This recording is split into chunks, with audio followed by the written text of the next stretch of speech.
This 18th issue of the Peace on Drugs podcast is brought to you by the U.S. Constitution.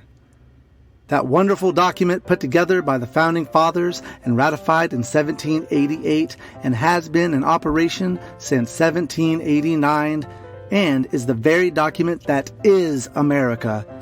Does the red, white, and blue flag make you feel emotional? That flag is a symbolic representation of the U.S. Constitution. Does the Star-Spangled Banner make you swell up with love for your country and troops?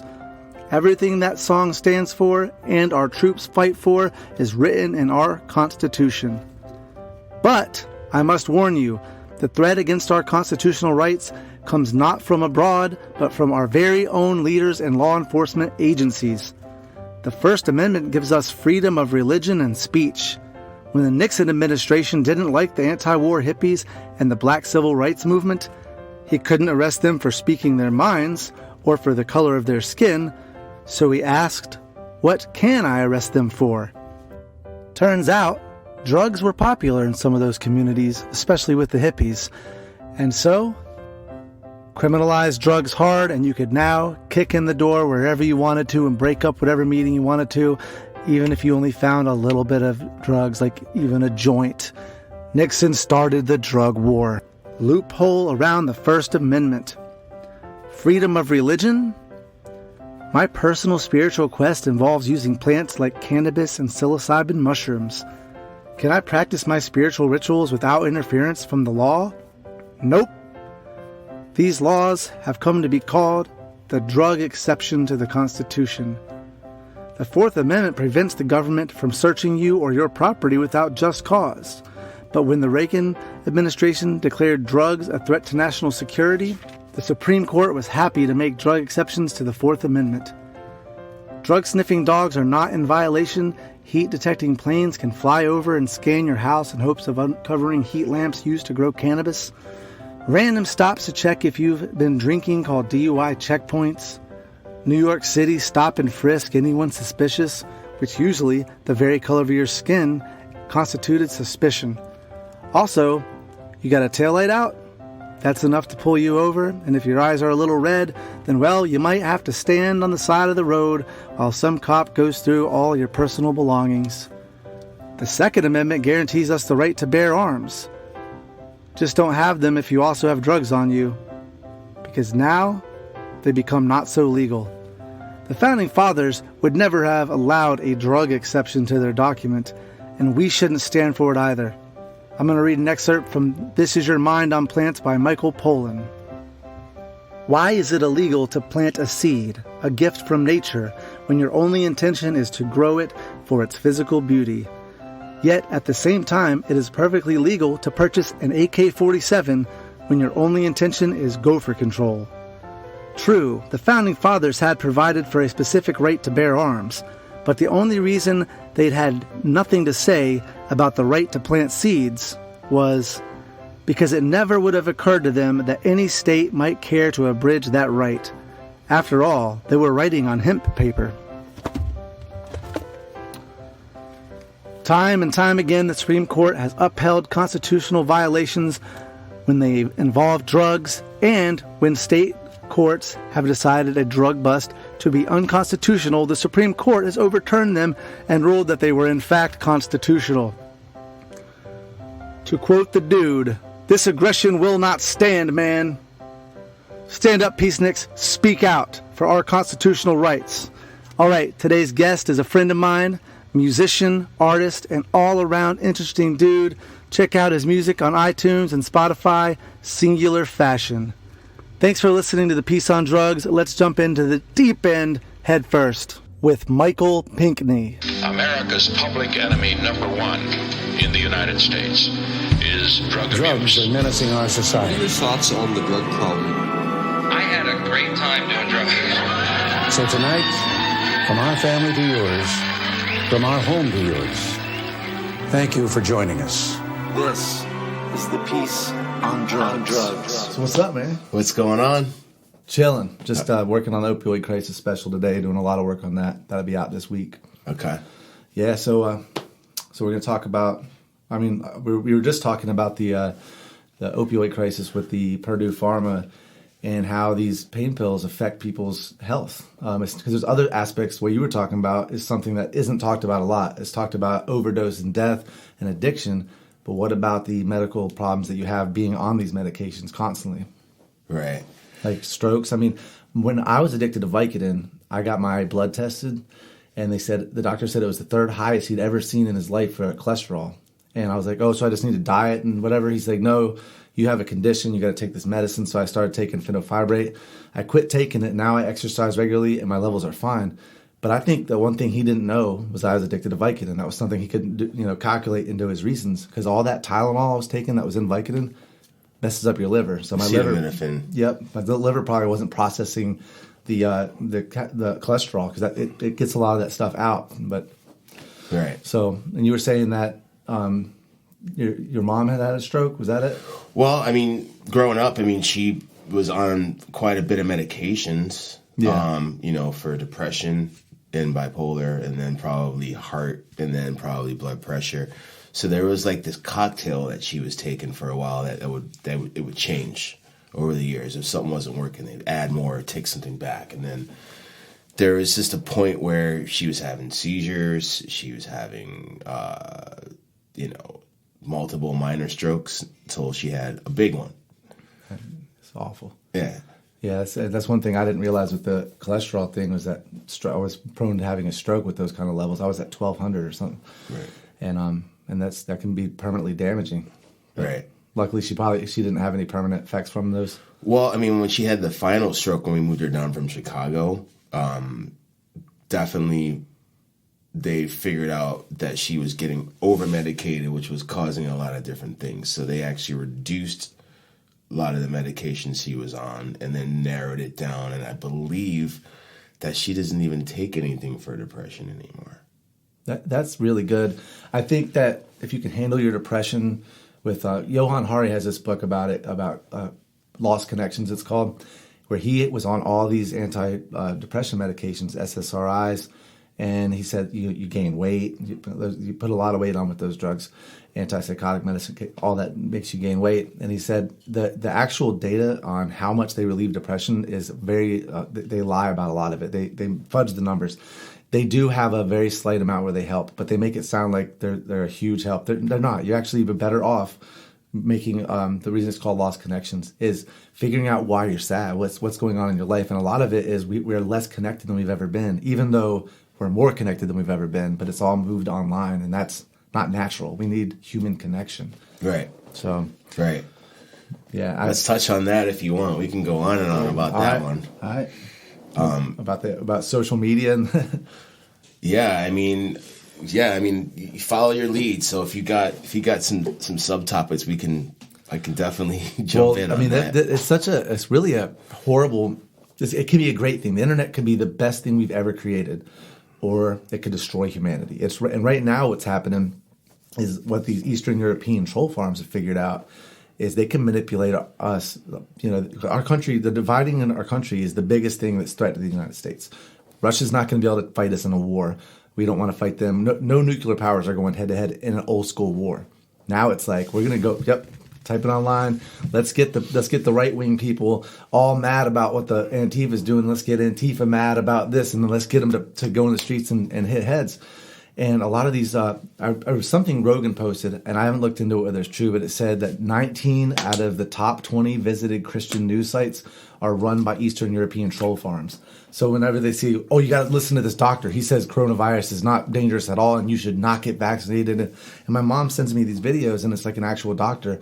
But a lot of these troll farms hire actors to play American doctors, and then make these fake documentaries, and then they put it on Facebook, and it finds its way into my mom, and she's like, sending me all this stuff, like why she doesn't need to get vaxxed, which also it's her right to not get vaxxed. I agree with that, but I don't agree with all this misinformation. But it's getting hard to tell what's real information and what's not. Even for me, I watch CNN and I'm like, well, they're full of shit too. I don't know where to get my news from. I trust certain people I listen to. How do you keep up with things? Well, I got this really fun game that I play with news, and that's reading body language. Yeah. I have this thing where I see what's coming out of the mouth, but I look at the eyes, and I like how they sort of interact with each other, how they deliver the news. Gotcha. And it's almost like sometimes they know that there's more to the truth, but they know that they have to read their teleprompter or their script or whatever.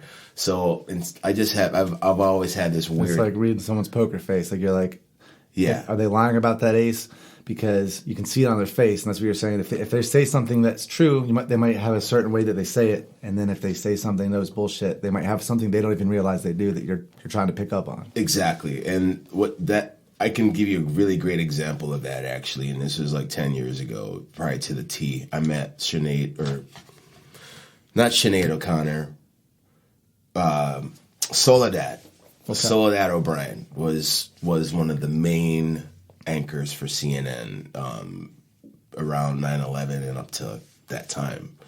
And I knew that she, as a journalist, had a lot of conviction, and she was took pride in a lot of her journalism, what she did. But I'm not going to get into too much. I remember she had gone on a trip, and she'd come back with a knee brace. So when she did the talk about her book, she had a knee brace. Yeah. And my girlfriend at the time was a PhD student, so we both decided to go to check out her talk. And then at the end, we got to speaking with her, and I could just feel like I wasn't sure if she was already done with the station yet, or if she was on her way out and they changed the main anchor. But I could definitely feel this sense of relief of her wanting to move on because of that fact. Yeah. That there's this thing where she probably wanted to hold down some truths, and they really didn't want her to.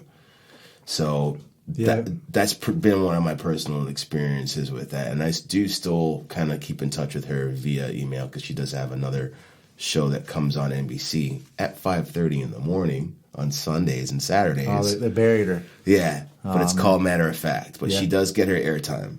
That's awesome. So, and she's been able to create her own media group to where she has a little more control. And see, a lot of people are doing that. And this is the thing: if you're an honest journalist and you're being held by a corporation saying, "Well, you can report on this," and like for instance, CNN and Fox News, it's not that they necessarily lie. They just skew the truth. They tell it in their own, through their own filter, but they can't come out and say something that's not true just outright. But they can say things that are just slightly skewed, and they can also stop you from saying the things that they want you to not report on. So it's like when you see something comes out negative about Trump on CNN, you switch to Fox News. They're not talking about that. They're talking about something else. They're just steering the news where they want you to focus with your attention.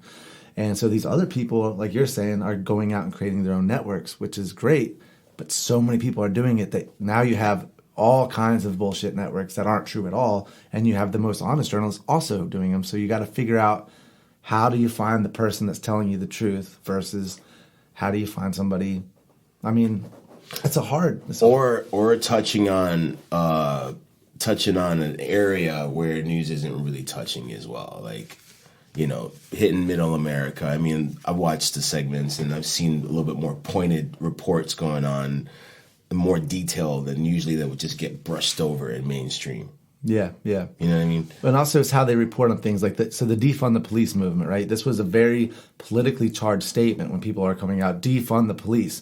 So a lot of the left extremists were chanting it very loudly, and then Fox News is saying they want to defund the police. How is anybody going to protect their streets? Well, the phrase shouldn't have been defund the police. It should have been defund the drug war. Because what you have is, what is the drug war? How did it start? Why did it start? It started with Nixon wanting to control two groups of people, anti-war hippies and the civil rights movement. And it's been come out. His own cabinet member came out and said, we did it because you can't arrest people for being black. So you arrest them for things that you can. And then as soon as they started the drug war, they were able to kick in the doors in these communities, round people up, make them look like they're drug addicts and make them look bad. And that's what the new Jim Crow's about. That's what we did. So the defund the police made it sound like that you want no crime and order. No, you're still going to have most of the police federal budgets come to fund the drug war. Well, they don't need that funding anymore. Stop arresting people for using drugs. Just that's enough. And all these deaths and these things that have happened in these cities, a lot of them are related to drug crimes, like Breonna Taylor. A no-knock warrant? What the fuck is that? that kid had a right to defend his home. You don't know who's in your house. They kick in your door and they have guns. You're going to shoot. And then you realize it's the cops and your girlfriend's dead. This is some fucked up shit. And it's all because you wanted to find some drugs. Yeah. But that's how the news reports on these things is when you talk about real life issues, they turn it into a political thing. Oh, they defund the police. So everybody just like now you have these big blue light flags. We have one next door to our house. There's like this whole new movement of hooray the police, and it's like I don't think we should be. Well, what's your take on that? It's an interesting one. I mean, look, growing up in New York, in Chicago, there was a certain thing of, all right, good cop and bad cop, from a literal sense and from a metaphorical sense. Because I had friends who were cops, and in both cities. You know what I mean? So with that being said, I feel like you take that uniform off and you're at a bar, you're a person. Yeah. You know what I mean? Yeah. I feel like they have a position, but I feel like some people misuse their position. Because they're people. There's good people and bad people. Right. So. Right. We go back to the whole Serpico theory, but to jump over, I mean, growing up in New York in the mid 80s to going into the late 80s, there was definitely a purposeful epidemic bestowed upon the communities, which was the crack epidemic. Yeah. I mean, literally, cops were driving by neighborhoods in certain blocks and just throwing empty crack vials out the windows, so they'd be on the sidewalks and they'd be in your little tree liners and shit like that, because you walk it on the ground, a kid sees it, it's curious. Oh, it has these bright colors. It's this little plastic little thing. Like, oh, I'm going to pick it up and look at it. What's that? And it was just this propaganda of like crack kills. But yeah, and then we also have a precinct that got shut down because there was corruption going on. Yeah, well, in 1986. And if you look at corruption, most of it comes from there's a illegal drug trade. So there's all this money coming into the black market. Cops want some of that money. So it's hard to you have honest cops who don't want part of it, and you have other cops that want to go on a vacation, and they're going to get involved. So that a lot of them, they start working together. Like you said, I mean, and they use it to control too. So then there's a big bust, sometimes it's like, well, we're working with this other one, the other group, gang, whatever. So we're going to help them out by busting this other one, and they're going to turn each other in, and they make it look like, oh, we did a great thing. Also, never once when you arrest a drug kingpin do you do anything good. You actually create a lot of times like a turf war where it's like, all right, that position's now open. Who wants it? Whoever can be the most violent, or whatever, can get that position, and that's what happens in an illegal drug war. It happens. It's not as bad as it is in Mexico here. It's terrible down there. What's going on? I mean, conversation took a little left turn there. That's okay. Drug war, but growing up in Chicago, New York, you've seen probably a way different side than I saw. And like you said, in the 80s, the crack was the big thing.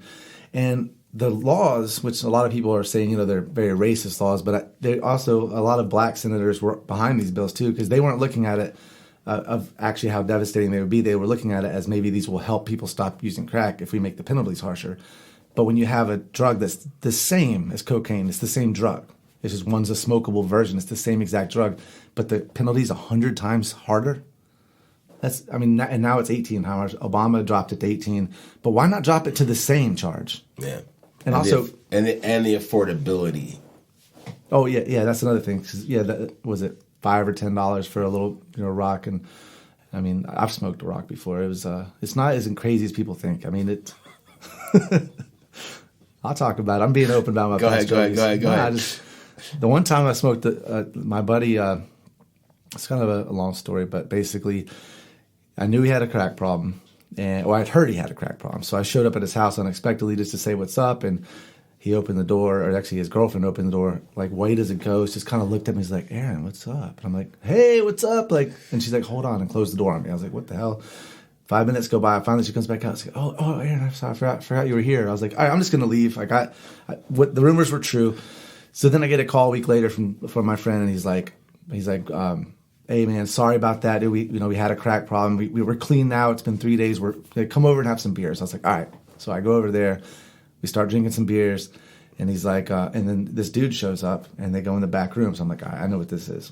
And how they work is they oh, you quit using? No problem. Well, thanks for your business. Here's a little bit for free, just if you ever want it. Then they smoke it, and they go, can I get some on the front? Sure, here's some more. And now you owe me that money next week. It's just this. That's how they get you. So he comes back out of the room, and we had just ordered some to-go food. He's like, hey, take my car and go get that to-go food. I'll just be a minute. I'm like, all right, man. I'm kind of like sketched out. So I take his car. I don't have a driver's license. I'm like 19. I go get a DUI immediately. We've been drinking, and he had a missing taillight. I wasn't even that drunk, but got a DUI. This is back when I was 19. The DUI laws were a little different. I got it all dropped by prayer for judgment. It's like a Christian law in the Bible Belt. Mm-hmm. But anyway, so I get back. If I get bailed out of jail that night, it's another thing that you can't do now. You get out the same night. They process you. You don't actually spend any time in a cell. My buddy picked me up. So I went back. He's like, your car's an impound, and I got a DUI. And he's like, he felt so bad. He's like, here. And he pulled out a tray full of crack, and was like, make it up to you. I was like, fuck it, man. I'll smoke crack with you tonight. I'm just got a DUI. So he sat there and smoked all that. Now, with that amount, though, it was definitely an intense, adrenaline rush, very intense, and it was not enjoyable when I wanted to go to sleep. I was like, oh, man, it was just intense. But anyway, have you ever smoked it? No comment. No comment. Understood. Yeah, I've only done that a few times. Mostly cocaine was our thing. If we did it, I don't even do that anymore. I'm just not a fan. Also, that shit can be deadly now. There's fentanyl in it. I had a buddy that just likes to do a little blow here and there. He ended up in the hospital. Yeah. So the drugs are dangerous. You can buy. I'm talking about that in my special. If you are using drugs and using street drugs, you can buy fentanyl test kits on Amazon for cheap and just test your cocaine. You don't want to end up in the hospital or dead. Right. So. Yeah, I mean. Let's see. Chicago. Now, there was like the shift in probably around 89, 90 where there was a rival gang that ran the suburbs, that were in the suburbs already. And then there ended up being closings of projects in Chicago to where people were getting displaced. And they did this huge, huge move of people that were from a rival gang into the suburbs, into the same general area. So then you had... So you brought them all into the same Yeah. Space. So basically what you've got, and without naming any specific names, you've got a specific predominantly Latino gang already out there in the suburbs and in the city, and then you move one other gang that knows nothing of the suburbs into the suburbs, into one of the richest neighborhoods in Chicago suburbs and western suburbs. A town over from another rival gang. So obviously with that, heroin's going to come into the city. Yeah. Suburban kids are going to get turned on to it. And if they can't get it from then they're driving up to the west side of Chicago to get it. So many kids after let's just say, when I was in high school, pot, X, acid, that sort of thing was, all right, people are messing around with that stuff. But then you got a couple of the goth kids messing with the down. Yeah. You know what I mean? Which is really, really secretive. You wouldn't really see it, but you knew it was around. Right? But later, after our class kind of graduated, there was just this like abundance of kids that were going to raves because the rave scene had already kind of blown up. And this was in the 90s? This is in the 90s. Yeah, like the rave scenes were crazy back then. Like 93, 94. Like, there was just like this whole generation after our group of kids graduated from high school that were a little bit more intellectual and a little bit more like, all right, we got our pinky on the edge of the cliff. These kids had their whole 2 feet dangling like after us. Yeah. There was a lot of ODs. There's a lot of kids that were, they didn't even know what their parents did for professions. They just know my dad comes home and comes back to work on the train. And a lot of kids were getting thrown into 30-day programs because their parents didn't know what to do with them. Next thing you know, you got a bunch of kids on Ritalin, a bunch of kids on Dexedrine, a bunch of kids on, what's the other one, Adderall or whatever. Yeah, and that's a whole other issue that's going on with the pharmaceutical companies want to make money. So natural remedies they don't want. Right. Actually, going back to, I wanted to bring this up when we were talking about with your mom and with the cocktails that they prescribe people, it's concerning to me that people, and they do this with kids, giving kids Adderall. There are exceptions where I think it might be a good drug for certain kids with a certain amount of ADD, but for the most part, it's just, your kid's not paying attention to school. That's because he needs this. No, it's because he's bored because he's at school. That's what it's about. But I have a friend that, when you said the cocktail of medications, I went over to their house and on the counter they have all these prescription meds, and they're like, well, they're bipolar. It's like, I have bipolar medication. Oh, I just found out I'm ADD. Like, you're 38 years old and you just found out you're ADD. Well, and also ADD, the symptoms of ADD mimic bipolar. I was like, I'm pretty sure a doctor is just giving you and whatever you want. And here's the thing. We don't understand consciousness, right? The science does not know what consciousness is. We know that we think our brain creates it. We don't even know if that's 100% true. But we have all these neurotransmitters that are floating around doing their thing. And that's what creates this consciousness. So then we just give all these different pills that just make them do different things and just like, oh, we'll try a little of this, try a little of that. We're going to balance you out. They're just messing around with your scrambling your brain. Right. It's dangerous. So to keep you in the fold of needing something. Yeah, they're making money on you. And you have to always understand that. Not to say that there aren't some of these drugs that help. Again, my nephew's on Adderall. And he's autistic though, and he had this problem where he couldn't focus. He would scream in loud places, and he was just really erratic. Adderall helped him, but that's not a normal situation. My next door neighbor growing up was on Ritalin. He was a normal kid, but he would get too excited, and his mom would be like, "Now, Jeffrey, you're gonna take your medicine if you keep acting up. I don't want." He would get scared. I don't want to take that. I don't want to take that. Yeah. He hated it, and then he'd start acting up again. That's it. You're taking it. She'd make him take it, and then he would change. He'd be like, I don't really feel like hanging out anymore. I'm like, all right, man. It's sad. That's messed up. It's like, I can't handle my kid. He's a brat. Take this. Give him a drum set. Yeah. Well, electric kit with headphones. Yeah. Or something to get out the. That's actually, a great idea. And also, I think something parents don't think about enough when they give their kids drum sets is get an electric kit. You don't want your kid learning to have drums. I mean, some parents are just cool with it, and that's awesome. You should be cool with it, but it's a lot of racket. Like in a Guitar Center, when you go shopping there, someone's on the drum kit. I asked one of the people working there, I was like, do you not get tired of hearing these songs and guitar all day? Like, nah, you get used to it. They're like, it's the drums that gets you. Yeah, it's the drums that get you. Exactly. So, I mean, this is a good segue into music because so what projects are you working on right now? Oh, right now, we got Vagabond Blasphemy out there. And basically, with Singular Fashion, I'm working on a new EP right now. Very cool. Something short and sweet. And that's, how many songs you thinking? Probably 6. 6 songs? I think it's just 6, and I'm just gonna leave it at that. EP. Yeah. I always end up doing EPs and end up doing full lengths. I just feel like I'm just gonna do something that's like just more of a segue into the new direction. That's cool. Yeah. So can people listen to your stuff right now, or is it? Yeah, we've got 2 albums out. Which first one is The Gray Area, and then I put another single out in between that called Ode to Moondog, which Ode to Moondog is on the second release, which is Vagabond Blasphemy. Very cool. Vagabond Blasphemy. How'd you come up with that name? That's interesting. I mean, well, I was in a hip hop group in Chicago for a very short while with these cats, and I actually was playing guitar with them when they would do live or go live, and the project was called the Vagabond Convention.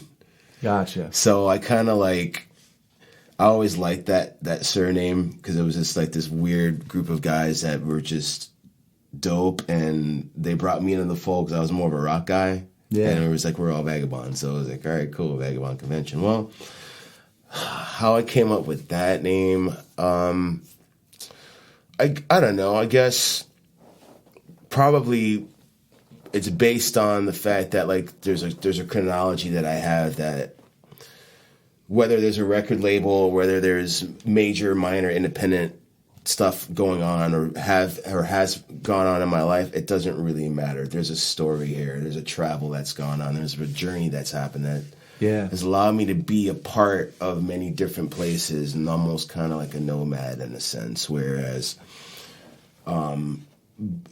being in Florida, I've spent I've spent pretty good time evenly on both coasts. Yeah.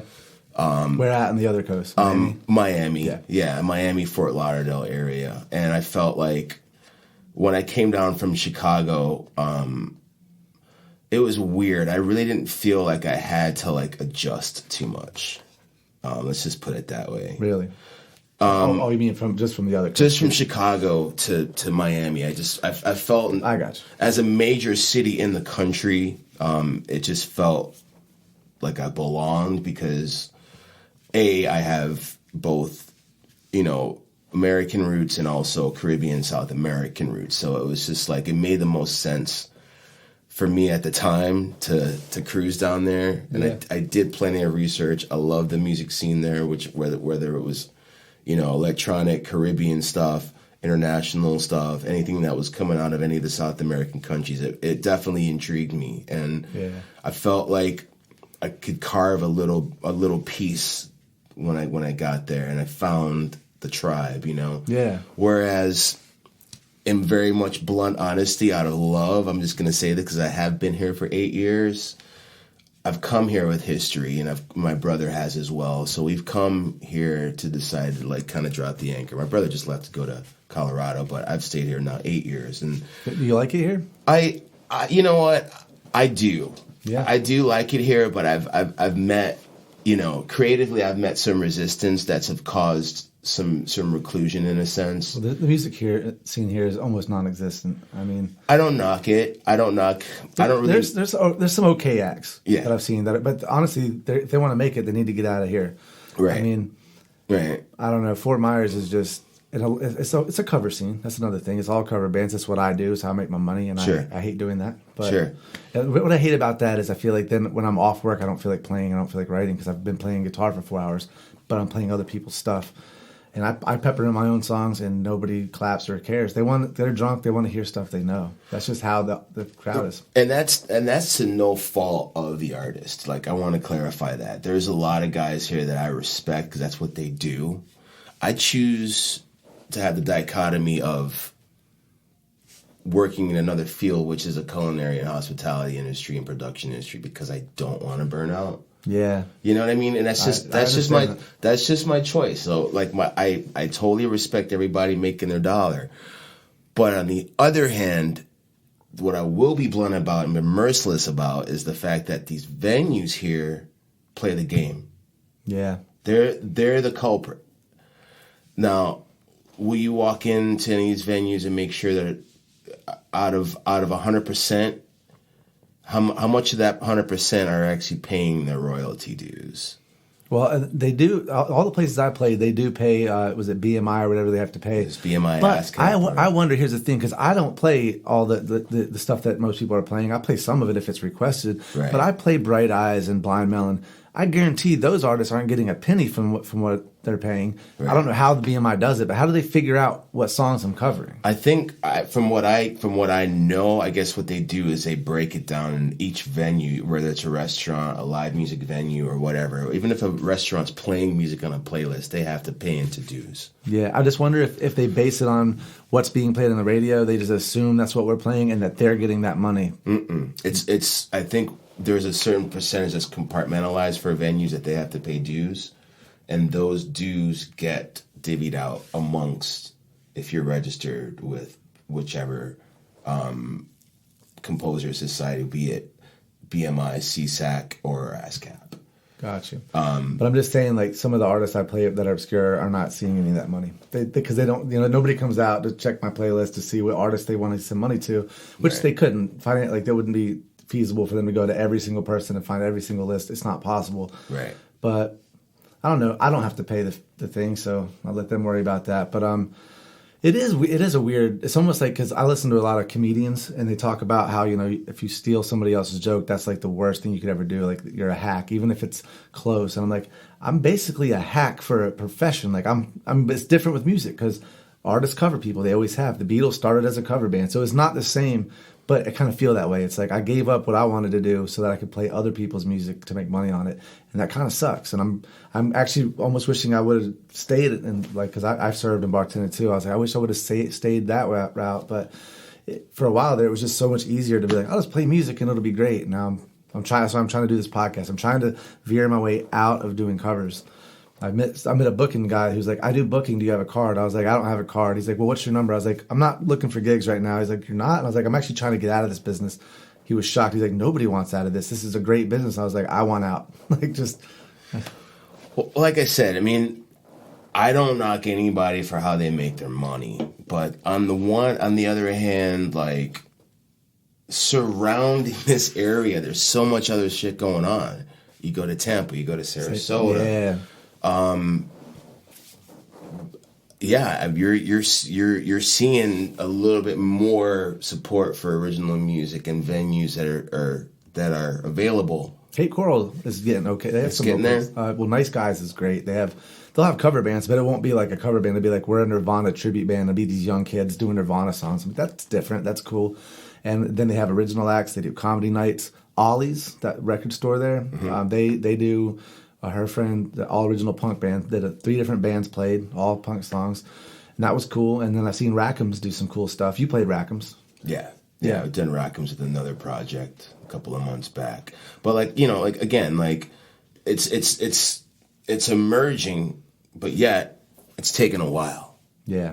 So what happens with that is there becomes a reclusion. Whereas being in the area is great. It's a lot of growth, but it's still centralized to where, again, there's other parts in the Southeast region that can be strategically utilized as well. You've got Atlanta, North Carolina, you've got Savannah, you've got northern Florida. Like, it's a good area to be. Yeah, it's a good area to be, and I mean, is New Orleans? Would you consider that Southeast? Yeah, a little bit. I mean, within the region, Southeast region. Yeah. New Orleans is my favorite city. I've never been to Atlanta as an adult. I lived there when I was 19 for a short time, and I didn't really know the city. And I lived so close to there. My grandparents lived there, but we were always in the suburbs. So that's a city that I've really wanted to go back and visit, because I know a lot of musicians that I like say it's the best city in the Southeast. John Mayer picked that out of all the cities he went. Jack White picked Nashville. And I tell you, Nashville is a pretty cool city, but everybody said it's not all country. But when I went, it was all country. Everybody's like, it's all different kinds of music. Don't let them tell you. It's all different kinds of style of music played as country. Like, it might be covering Metallica, but they got a banjo, and they're, it's still a cool city, though. I'm not knocking Nashville at all. And some good country there, too. Good country you don't hear on the radio anymore. Sorry, country fans, but your music's awful. On the radio. Right, that pandering, my boots and my, spread solo cup crap. Can't stand it. You know what I just watched the other night, or just 2 nights ago, and I thought it was incredible because it's just a great reminder of kind of what we're talking about and being the outsiders. And that's what I was trying to cumulatively say earlier. Like, I feel like an outsider sometimes, but I can bring some things to the table, but I'm gonna hold my trunk close until people are ready. You know what I mean? So that's just kind of where that goes. But last night, I knowing that we were gonna do this podcast, I found out that the Velvet Underground podcast or documentary was just released on Apple TV. Oh, hell yeah! And it's incredible. And there was a quote in there, this kid that was hanging out around those guys when he was 15, when they were like a little older than him, and he said they were very generous people. I mean, they dressed in black and they were gloomy, but they were really proactive about what was going on at the times, even before they even touched LA, which was the flower power movement going on, right?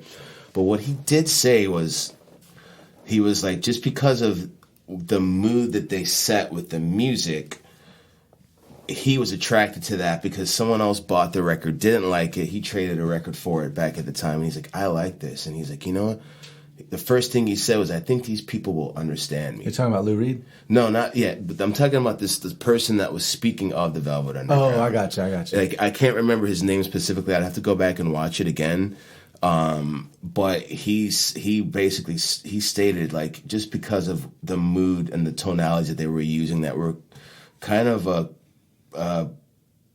contradiction of what was hip at the time. I almost think they were the first punks. I mean, yeah. And Lou Reed, I mean, I read his autobiography, or no, it wasn't an autobiography, but his biography, and he said where they said Metal Machine Music. Is that what it's called? That album he had? Was that a latter solo record that he did? It was a solo record, but it was all just noise. The whole album was just distortion and feedback, and that's all it was. Nothing. And he actually released it on the label. Of course, they hated him for it, and it was never reviewed as anything good. But they said that was the most punk rock thing. This is before punk rock. Like that's punk. I mean, that's what punk rock is. It's like, I'm not going to follow your rules. Your label's trying to tell me to do it this way. Well, then here's what you're going to get. Like in Velvet Underground, they were breaking rules back then. They were. I know that Andy Warhol wanted Nico really bad to try to make it more of a pop thing, and he did not. Lou Reed did not want Nico in that band. That's why they were called Velvet Underground and Nico, because he's like, she's not in the band, she's separate. Yeah, on a couple of the albums, but I mean, I think that what I liked about seeing that documentary again and bringing it to the table now is that tools. I think there's a certain thing that happens where certain people may have had access to, better equipment or better studios or whatever, or what have you. I think those guys really decided to deconstruct certain things, but then also amplify their shows with the incorporation of Andy Warhol, with the incorporation of different mediums, with the incorporation of tricking out visuals. And I'm going to tell you, some of the visuals that they were doing back then without the tools that we have now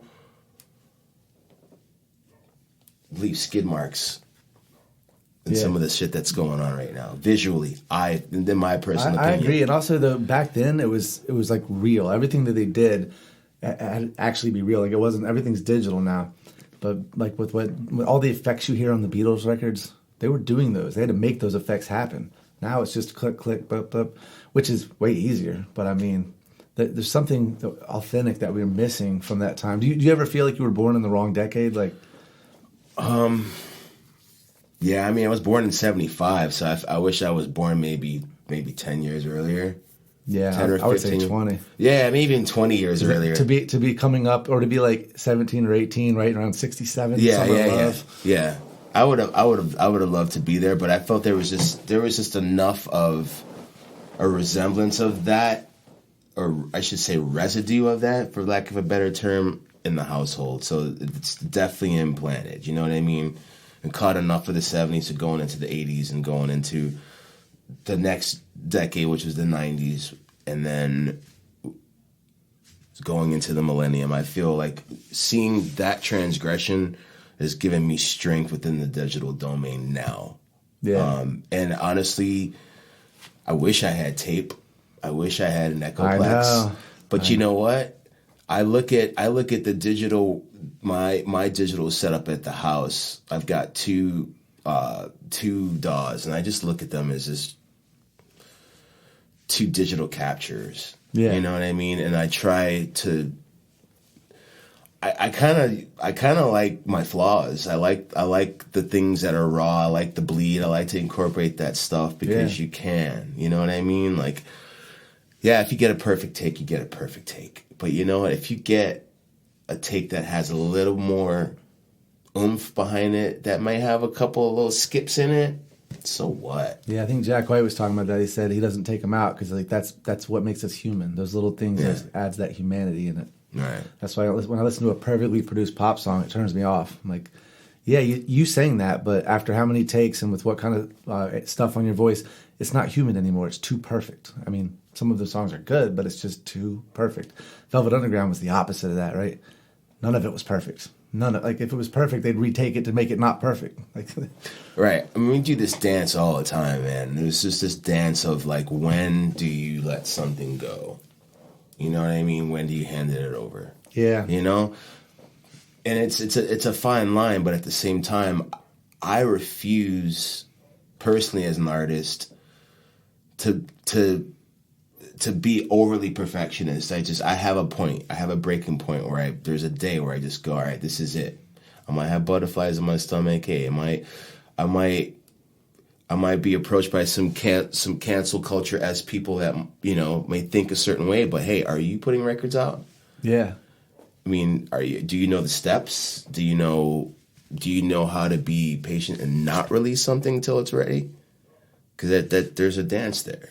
It definitely is. And also, this, Stephen Pressfield calls it, resistance. And resistance comes in strongest right before it's ready to release, because you're like, well, I've not released any. I mean, I have stuff on SoundCloud, but I've not released an album. My whole life been in bands.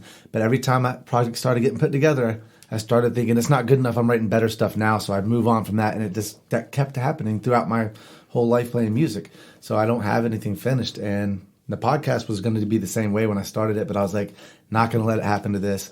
I just set a date and like, this is your date to release, started telling people it would be released, and I made sure it happened and I released it. And it's not perfect, and it's not going to be. My conversations, I stumble on words. These are going to happen. That's what life is. But I wish I had taken that with music when I was younger, and I didn't. You grew up in a city with a music scene like Chicago. I'm sure you got to see all kinds of and work with. You get a lot of creativity that you have probably came from the artists that you got to play with and hang with. And the ones that I was watching while I was washing glasses at the bar I worked. Yeah. Very lucky. You know what I mean? So to go back on what we were talking about earlier, that experience is what's kept me calm. You know what I mean? Yeah. But there's a lot to offer there historically, like I said, but it's in the vault. It's not something to be used as like a name drop. Right. But it's stuff that I can use personally for my own archives, where I want to, okay, let me refer to this, refer to that, or you know what I mean? Right. So there's enough there. So I don't know. I guess I have more open arms than people realize. Yeah. That makes sense. Yeah, it's a great thing to have that from your influence perspective thing, because I grew up in Charlotte. It was metal. There was a very metal scene when I grew up, heavy bands, and I was influenced by a lot of that. And it's hard for me to shed some of those early influences, even though I'm not writing that music. My melodies will start coming in dark, like have a little Tool and Deftones in there, which it's cool, but not for what I'm trying to do. I don't need that influence in there. But the early influence is hard to shed. They're hard to shake. Yeah, they're hard to shake, and they stick with you, and they kind of morph a little bit too. They do morph, and sometimes in a really cool way. I mean, some of my aspects of what I do I like, but some of it I'm like, I'll listen to it later. I'm like, oh, that's too much of that same kind of '90s sound that I'm not able to get out of. Which some of it's awesome. Some of those '90s sounds were really cool. Some of them, the '90s kind of started awesome, like it was great, and then something happened, and I feel like the '90s ended badly. I think that happens every decade. Yeah. Honestly, I think that happens every decade because there's always something that, you can go back to the time period you were talking about. Well, the 60s, though, Sgt. Pepper's came out in 69. That's like the pinnacle. Like that decade ended. 66. Oh, is it 60? More 66, 67. 67. 67. Yeah, you're right. And back then, they probably had 3 albums. They released like 1 or 2 albums a year, and then they stopped. I guess 69 was their last album. No? 69, 70. Because Abbey Road would have came out in 71. And then Let It Be came out after, but they recorded it before Abbey Road. They were all pretty much done by 70. They were. But I still think the 60s ended pretty strong. The 70s, the same thing happened in the 70s, though, right? Like you have because you start to see a switch in music. You have your Zeppelin and all that happen in the 70s, and then you start getting into your AC/DCs and those kind of, which I don't know if you like AC/DCs. Kevin loves them. I don't like AC/DC. I like AC/DC. Yeah, I think, for what they are. I don't get the. I did not grow up with any big hair band music. Kurt Cobain was when I came into listening to music. So all these hair bands, I didn't get it. I don't know. Were you into those? All right. I came around with a lot of guitars with Ozzy.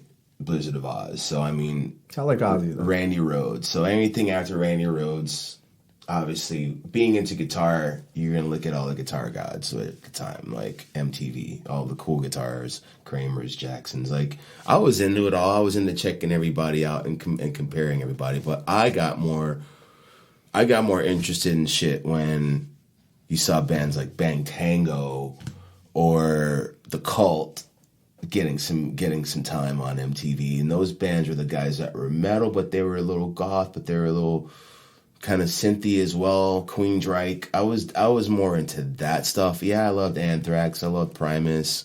Saw those guys a bunch of times. I was also into hip hop at the same time, as well as being in electronic music. So it was a sponge for everything. Yeah. And of course, pop too. I mean, there's certain pop I loved, you know what I mean? So I don't know. I guess I was pretty fortunate to be a sponge and just understand music and understand the music business from an early age. Just be able to decipher something and be like, all right, this is cool. I might not like it, but I'll listen to it because I like that drum part or I like that vocal part. I might not be a fan of it, but I was already a music listener. Yeah, yeah. So I would give things a little bit more of a listen than as opposed to oh, I like this and I wear this, so I can't like that. Yeah, yeah. Which I kind of feel I feel like that's a little bit more prevalent now than it was in any time that I was developing. Yeah, definitely. When I was a kid, the baggy jeans, skateboard, chain wallet. So I listened to metal and I listened to rock, but I didn't listen to country. I would have been like, oh, I'm not listening to that. But you did listen to rap. I mean, Wu-Tang was fucking huge. So definitely. Also, where I grew up, it was about half and half. Like half my friends dressed like, that and listen to that music. I dressed like this, but we all listened to the same music. If I put in Slipknot, they were going to listen. If they put in Tupac, I'm going to listen. Right. So but other than those two genres, everything else was out. And I hated country. And then I started hearing good country as I got older. And I'm like, country's a great genre. Like, there's nothing wrong with it. It's just it didn't click with what I was. What I thought it was. We try to create images of ourselves and who we're supposed to be, and then we let that direct. It's kind of ridiculous, but as children, that's what we did, at least. Yeah. But you ever written a country song? I actually had one song that is on Vagabond Blasphemy that a country artist wanted to redo. Really? But I lost touch with them, and they're local here, and they're from a pretty prevalent country family from Tennessee. Oh yeah. Yeah. But I mean, some of the acoustic stuff I do has kind of like that southwestern kind of roadhouse kind of feel. That's cool, yeah. Just like little touches of it. I mean, kind of trippy southwestern kind of vibe. Yeah, that's a cool sound. I like that too. And really, that's what rock came from, right? It was blues with pop, and then a little bit of that country western, just a little bit of it. And that's kind of where you get rock and roll from. And the testimonials and the storytelling. Oh yeah. And then of course it evolved, and then when you listen to like a Lead Belly, and then you listen to Pantera, it's hard to be like, that's the same, came from the same thing. It did, but it's just a long evolution. Pantera is actually a bad example because you can hear it a little more in them. I'm trying to think of like Tool. I mean, their new sound is it's not blues at all. It's math metal, but it came from that though. I mean, it all goes back. Black Sabbath was definitely blues, but yes, and they're a band that would be a link in the chain from blues, Black Sabbath, Tool, and that's but it evolves, it changes. I wonder where music's going to go now, because I feel like rock and roll it's getting a little stale, and I don't know if it's going to be an emergence of something new, some new sound. Maybe what you're doing comes out something like different, but the thing is, there's not a lot in the radio. The radio is stale. Maybe the radio's going out. People are streaming now. Maybe FM just kind of goes away. It's an interesting question, or an interesting curiosity, I should say, because I can only name a few bands right now that really, really turn me on, and that's all just based on opinion. Right. But it's more about, okay, who's getting me? Who's got the attitude? And again, it goes back to that whole thing of when you look at a journalist. Are they speaking with conviction, or are they holding back something because they know more? Like, right. I could literally look at music videos right now and look at a band that's maybe making their debut on a talk show, doesn't matter which one, right? And I can really feel their energy. Whether they taped it or not, like, it doesn't matter. I can feel their energy on stage. I can look at them and tell. Like, I mean, I saw my boys Torch, and I've known them vaguely from Miami. They ended up moving to Atlanta. When I saw those guys on Fallon, Torch, the band that used to play here, yeah, No, not the cover band Torch here. Okay, I was there's a different band. All right, yeah, those guys. No. I don't really know those guys. No, there's another like really like they have like they use 3 heavy strings and they tune them to A. All of them they have like a really really huge heavy detuned, heavy distorted sound. They're called Torch. They're called Torch, but like, and I saw them and they had a really poppy song. The first song they played, the second song they played was straight up noise, like straight up. Big muff, distortion, like, right? Yeah. But when I saw them, it's probably because I've seen them live before, and I've hung out vaguely with them and been in the same room in passing. But they penetrated me because you know what? They didn't have that veil of unsureness when they are up there. Yeah. I can sense that shit, like. On with now, like I don't know what it is. If this is just this weird veil there, where you wouldn't really feel it back in the 60s or 70s. They had music videos, they had live performances like Mike Peel and everything. There's just something there now. I don't know if it's something to do with the sync being off or whatever. I don't know, but I can really feel like this like millisecond of a delay to where you're not capturing the full essence. Yeah. Does that make sense?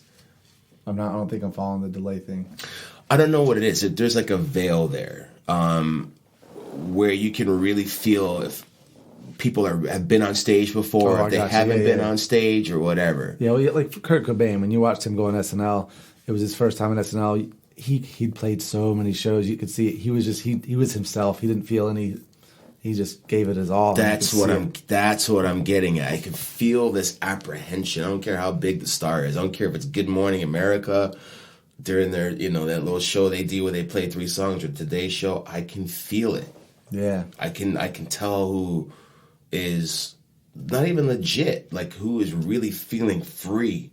Yeah. On stage. Like a Michael Stipe or Tom York's a good example. Someone who gets up there and feels all the music around him. Right. So I think without hurting anyone's feelings, I just feel like there's just been way too much. It's just my opinion, and take it back, and maybe it's a reminder for people that don't have that reference point of what came before. Seeing a lot of the Jimmy Page slung low, with the winged collar shirts, and that's cool. I mean, that's great.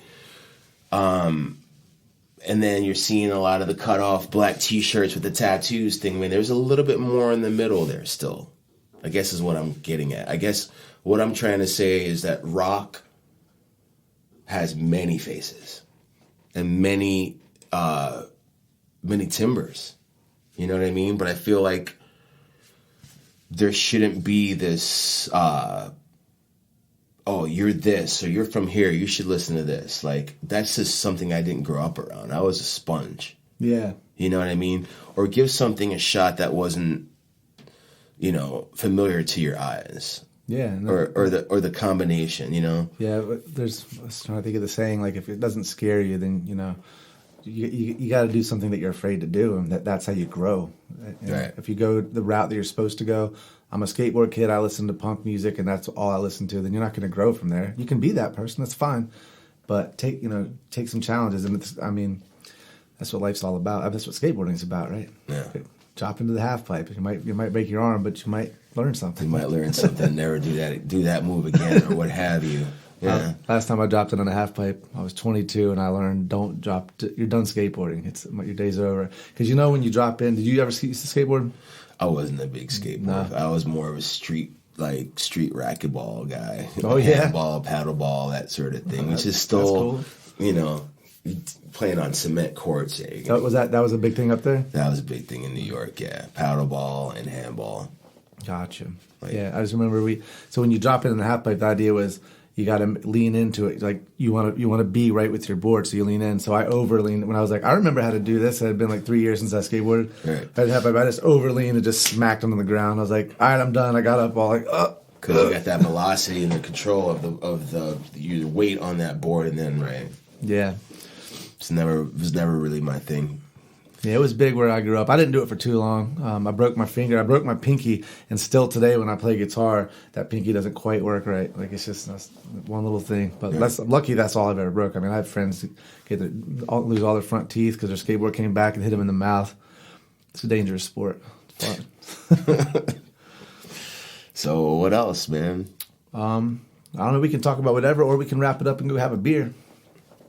Let's do a little more. Do a little bit more? Yeah. I mean, throw some questions. I mean, I don't really know your format, so I'm just kind of just going. I'm kind of learning too, because my format's, the war on drugs, but not every podcast is going to be directly about that, because sometimes we're just going to have a conversation about music. Sure. But drugs were a big part of my musical growth, because I had this. I think the 90s, a lot of people had this idea, and Kurt Cobain hated this too, because he's like, the media was telling everybody about his heroin problems. So he would have people at his shows, kids would come up, like it's happened in Europe, where they were freebasing heroin, and like, Kurt, hit it, like they're passing a joint. And Kurt was like, this is, like, I don't want to influence people to do these drugs. He was like, I hate my heroin addiction. It's going to kill me. And, but I think I also grew up with that. Drugs are cool. You have to be sad and do drugs to write good music, which is not true at all. The idea is the happier you are, the better your songs are going to be. You don't need to be in a dark place to write good music. No. But that's the 90s mentality. That's what we kind of had. So I remember I was in a band once with this guy, Rusty, and me and the guitar player were smoking a joint or something. And he was like, hey, guys, I have an idea. Like, what if we did this whole project with no drugs? Like, let's just... no drugs at practice. And I thought he was out of his mind. I was like, I have an idea. Let's do it with more drugs. That was my mentality. And the thing is, he was right. That's why that band didn't work, because we were like, it's all about getting fucked up. No, it should be about making music. Mm-hmm. The people that get messed up on drugs is after they get the success. If they would have been burnt out before they were successful, they wouldn't have got successful. So there's that whole, I think a lot of musicians have that mentality. You've been in a lot of bands, and have you seen a lot of drug use like that, or do you see... Like, what's your take on that? I've seen quite a bit. I've seen a lot. And not to mention any names, but going in Chicago, like, I mean, cocaine was around. Oh, yeah. Quite a bit. But then there was also, a certain sector that would deal with the down, I call it. I never really saw it. It would be, peripheral. And then, of course, weed. I personally, when I'm in a creative mode, the other shit other than green, I love weed.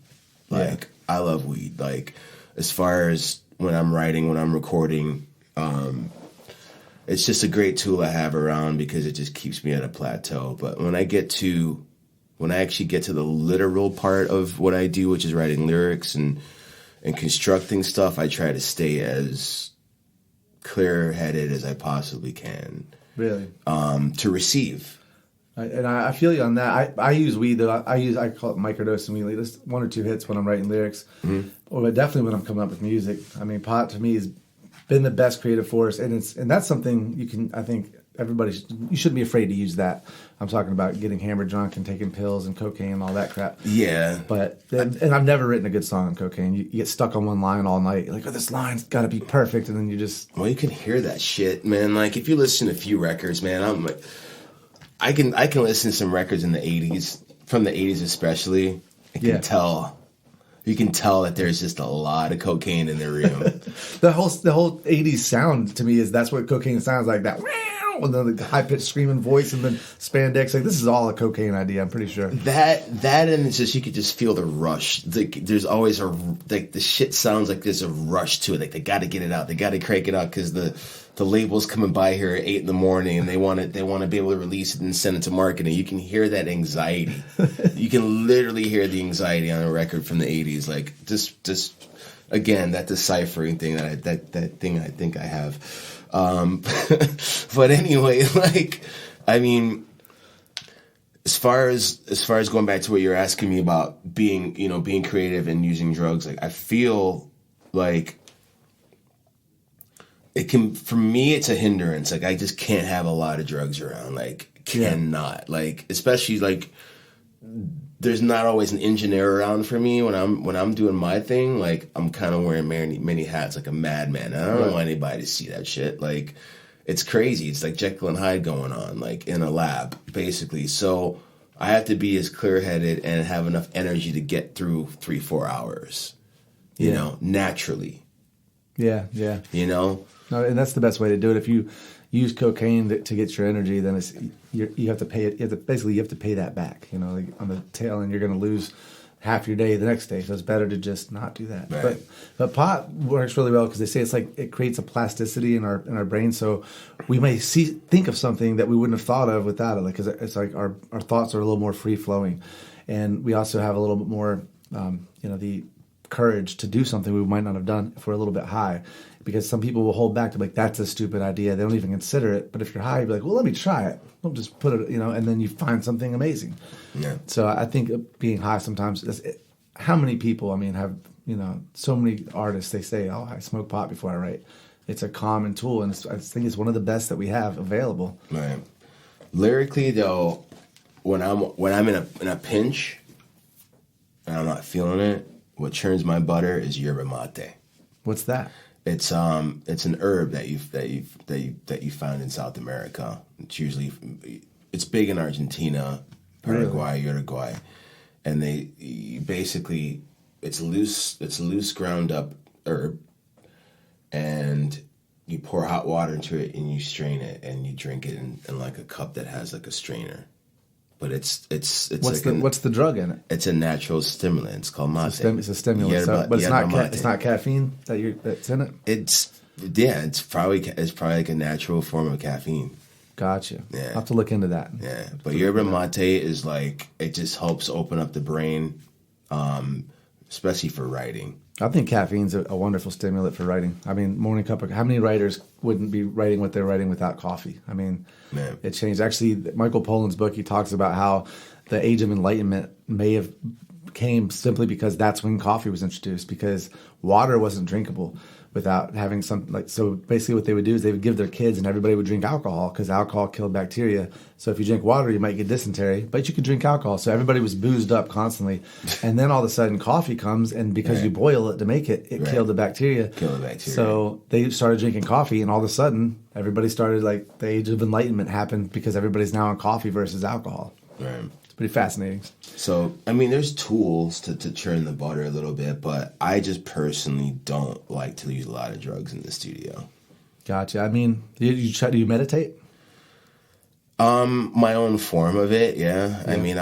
I'll take time and like completely close myself off from the world and sleep.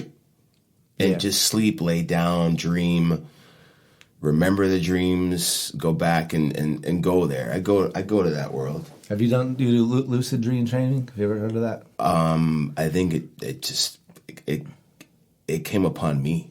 Yeah, but do you have lucid dreams where you know you're dreaming and you play around with them while you're in there? Yep, absolutely. That's amazing. See, absolutely. I don't, but I have, and I did when I was doing the practice. And the practice was anytime you open a door, ask yourself if you're dreaming in real life, and you do that, and eventually in your dream, you're going to open up a door, and you're going to ask yourself if you're dreaming because you're in the habit of doing that, and you're going to realize the answer is yeah. And I did it, and it actually worked. I actually had some lucid dreams, but I quit the practice. But yeah, so it happens. It used to happen a lot when I was in my 20s. But now it happens less. But when it does happen, it's pivotal as a mushroom trip or a psychedelic trip. I don't see why it wouldn't be, right? Yeah. It's actually, if anything, it might be even more. You're immersed in another visual world. But waking up from that point, I've had dreams literally happen to where I woke up and my complete perspective has moved on to a totally different direction. Gotcha. Now, and have you written music in your dreams? Written, like actually... Well, maybe not like put words or nothing, but just had an idea that was inspired in your dream that you woke up and like, oh, I got to write that down. I've woken up with ideas, but as far as like being in a dream and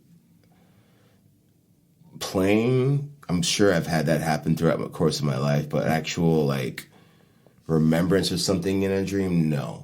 But I've literally woken up out of a good REM sleep and had something come to me.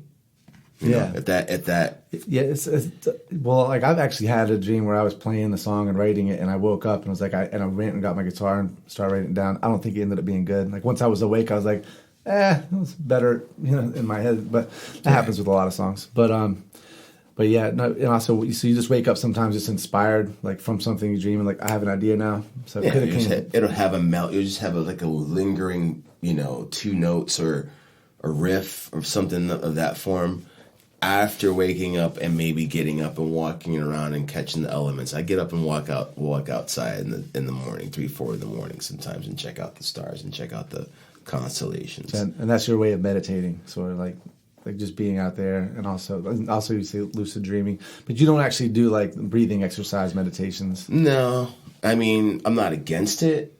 I think I've been to maybe 2 yoga classes in my life. Yeah, I've never been to a yoga class. I do it on the internet, though. I'll follow the person. Sure. But the thing is I feel like an hour would be too long. Every time I'll do like a 20-minute one. I'm like, I'm good. Yeah. Short attention span or something, but I think there's many forms of many ways that you can meditate. It doesn't have to necessarily be that way. Oh, I agree with that completely. A lot of people meditate when they're working, and like if you're a musician, you probably meditate when you're in a really good song that you're playing or writing. Sure.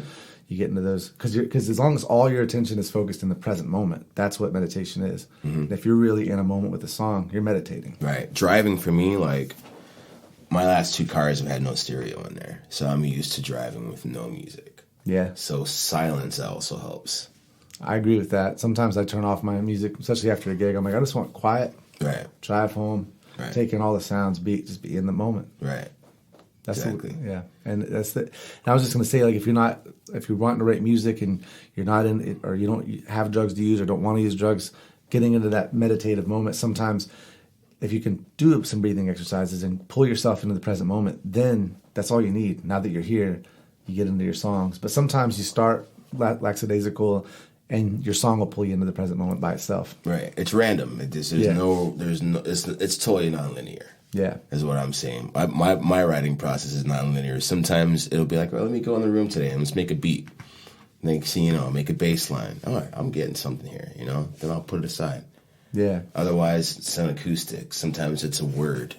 Yeah. There's no phrase that you could build a song around. Sure. Sometimes it's the melody that I build. The words have to find their way into the melody that I already have. But sometimes the words are here. I got to make a melody with to fit. So there's for me too no rhyme or reason to how I'm going to write lyrics. Right. But typically I do write them the way Jeff Tweedy talked about writing them that way, where you get a song and then you just kind of mumble over the top. I think a lot of people write that way, and that's what I would do. Just going to come up with some mumbling cool melodies and then be like, oh, that sounds like this, and then I say it and like, what could that mean? Where could that go? And then the song kind of just forms. Yeah, that happens quite a bit. I hate doing it in rehearsals. I usually like if know. there's like if there's a unit thing going on and we're playing, I'd rather just not sing. Construct. Yeah. Construct first, and then let me do that razzmatazz at the house, and then come back with something somewhat concise before. This is also where weed helps, because if I'm high, I'll do it in front of everybody and just come up with melodies. But if I'm sober, I'm like, nah, I'm not doing that. I'm just gonna. But then you have those moments where a phrase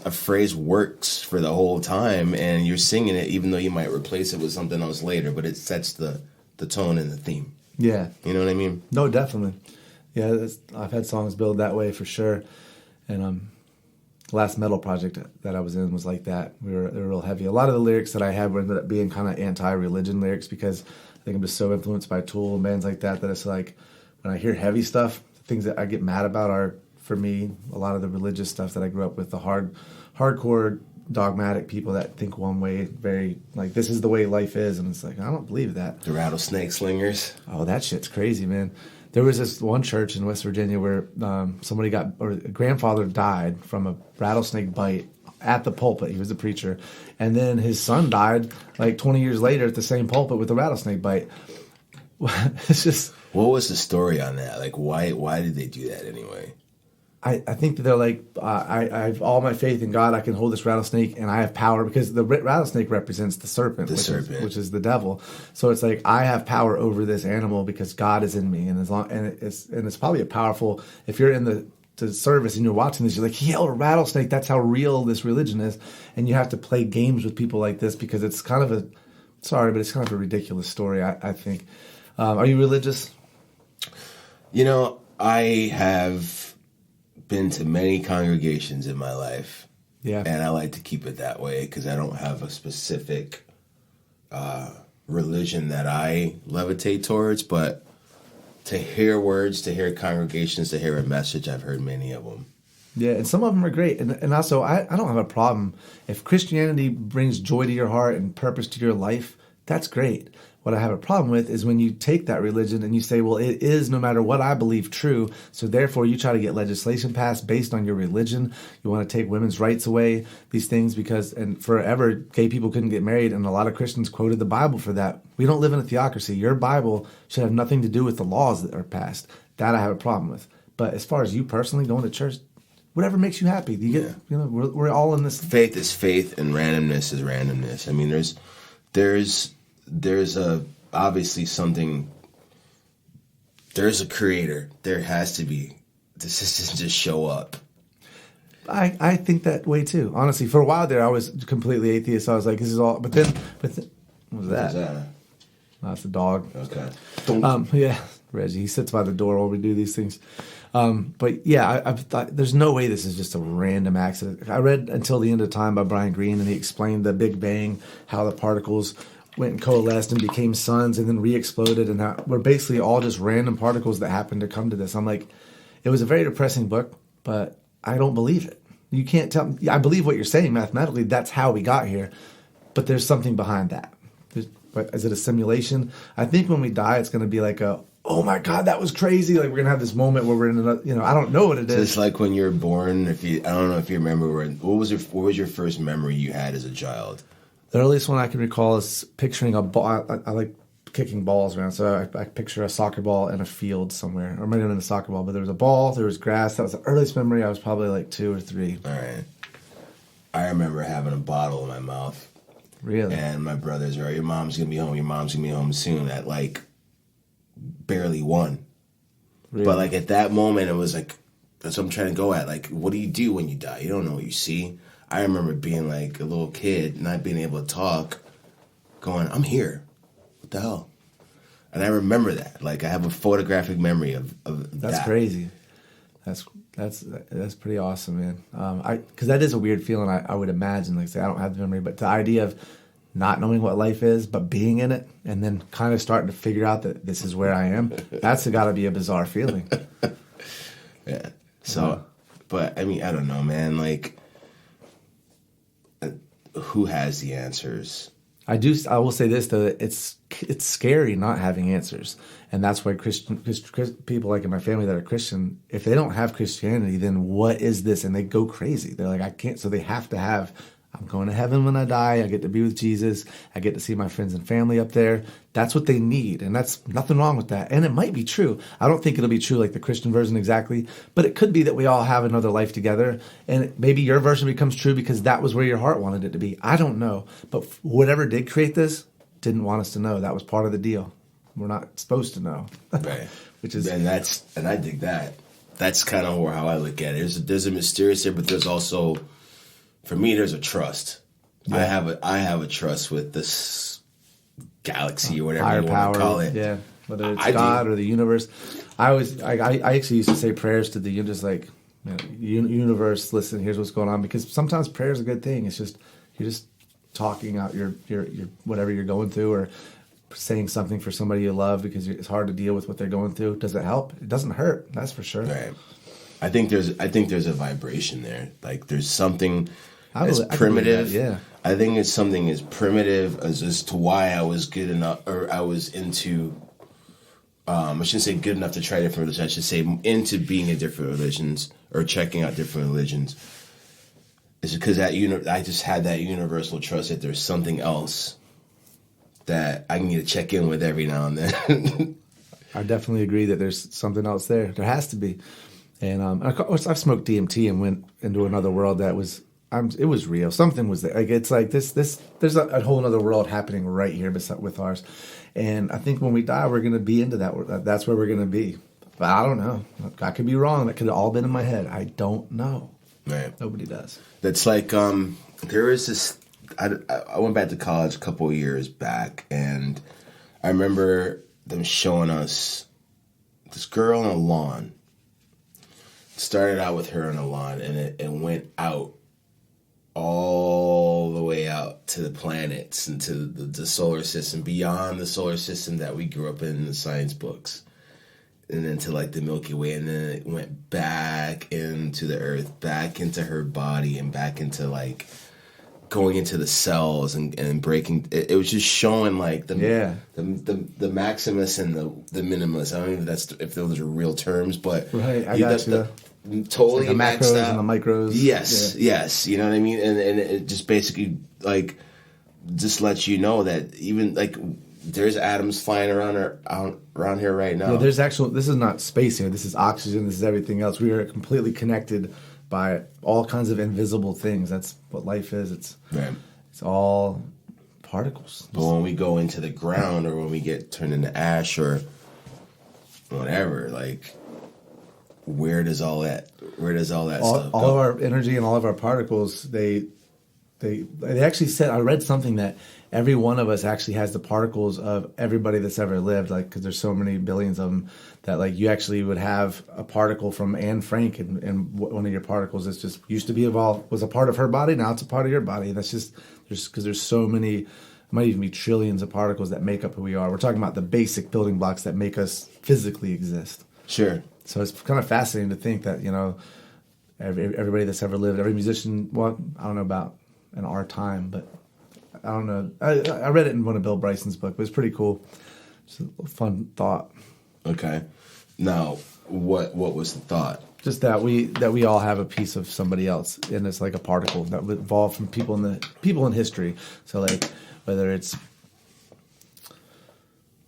I don't know, whoever you idolize from the distant past, their bodies, those particles get dispersed in the universe, and then when we're born, as we grow, we have to build with particles, and we become, because you think about it, you start as a embryo, and then as you grow from an embryo, you're consuming and you're building and you're taking in all these particles. Well, some of those particles belong to every other person that's ever existed. That was physically them, is now you. It's pretty cool. It's interesting. I mean, I definitely feel a connection to certain artists.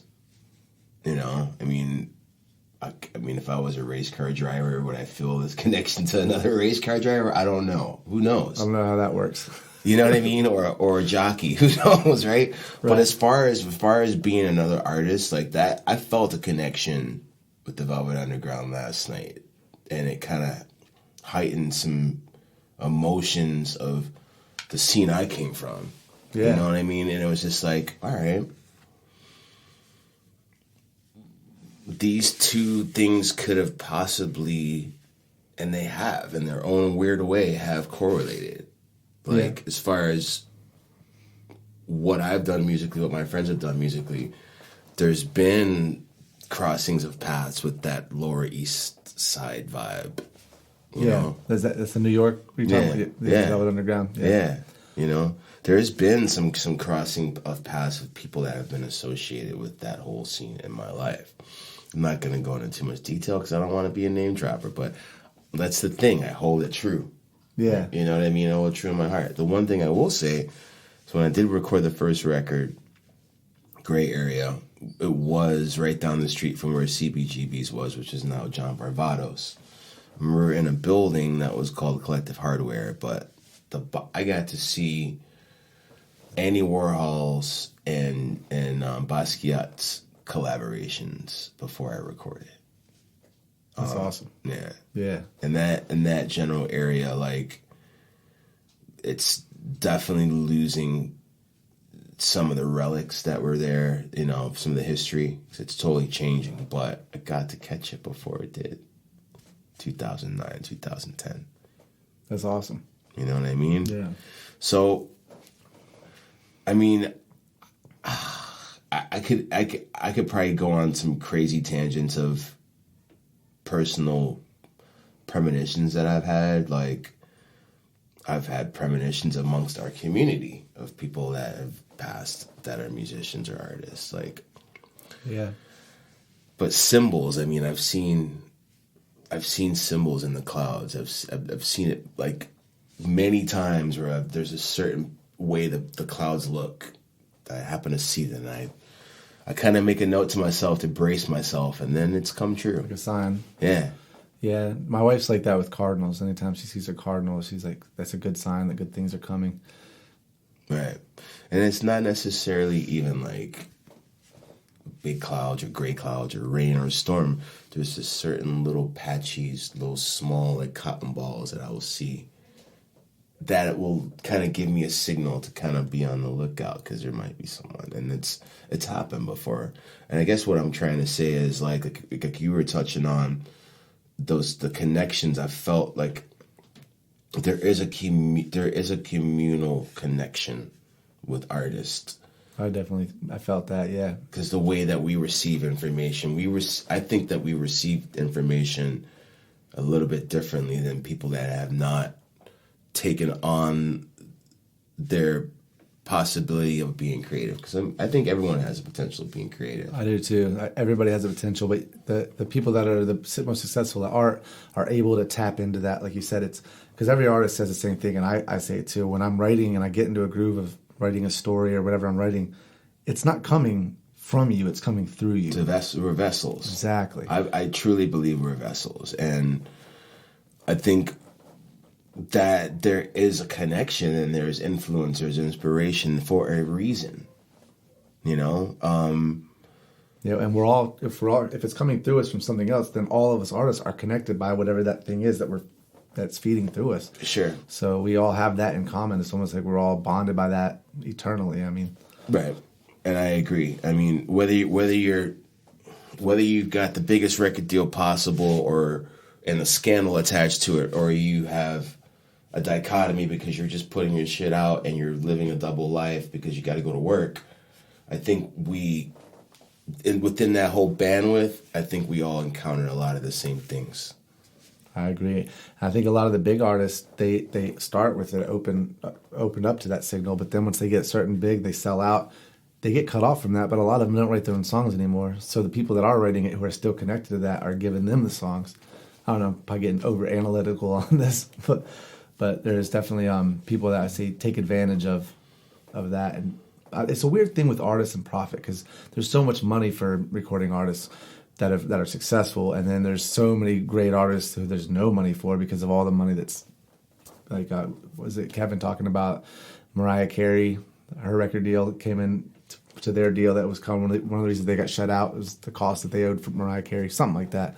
But these big artists suck up a lot of the wealth, and a lot of artists, they don't, it's weird. Bill Maher did a bit about this, and he was talking about how he's like, if you're not famous, it's because you suck. And it was trying to be funny, but he's like, people that have music's hard, the good ones are on the radio, and it was just kind of really insulting to hear him go on this rant about how people are complaining about musicians not being able to make it because of the saturated market or something like that. But he's like, they haven't made it because they're not any good. I'm like, you don't understand the music business. You're not in it, and it's not that. It's not what it is. You know how hard it is to be an up and coming act that doesn't have an in with somebody. I mean, you have to have the money to tour the world and constantly tour as much as you can to get your name known that way, the old fashioned way. It's impossible to make, like, really, not to say impossible, but it's hard to get across that hurdle. And I feel bad for so many musicians, especially after COVID. I mean, how many musicians got screwed after that were about to go on tour? Yeah. But I think that it's kind of evened out the playing field. The COVID has? Yeah. That's interesting. I think it's evened it out because we're all feeling the same thing, feeling the effects of it. The show must go on, but I think there's an overall appreciation for creativity. That is true. At least within the artistic community. Like, and I say that wholeheartedly because the consumer is winning right now. Yeah. As far as what they have at their disposal. Yeah. They're winning. Now, I can name a few artists that are legendary, but are still juggling. Yeah. You know what I mean? And that's okay. You know why? Because even the guys at the top, quote unquote, the top, felt that shit. Yeah. Because nobody could play anything. Nobody could do shows. Everybody That's was true. Everybody was on, a podcast or a cast trying to perform because they missed that rush or where they had to keep the motion. I think it just evened it out, and I think we should just take it as a reset. Yeah, it's the only way we can take it. That's the only way you could take it, as a reset to reemerge. Yeah. And that's it. And everybody, I mean, there's no artist that did not.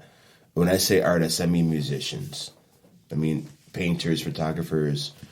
Anybody who's creating. Anyone who's creating, you know what I mean? But it was pointedly right now musicians. I feel like everyone has had to deal with a little bit of eating of some crow. Yeah. You know what I mean? Yeah, it's like you said, it was hard for everybody. I do think though that a lot of the artists that were already had careers, it was easy for them to come out of this with. Also, another thing is a lot of the artists that were worried about COVID. Actually, some people didn't want to tour because of COVID.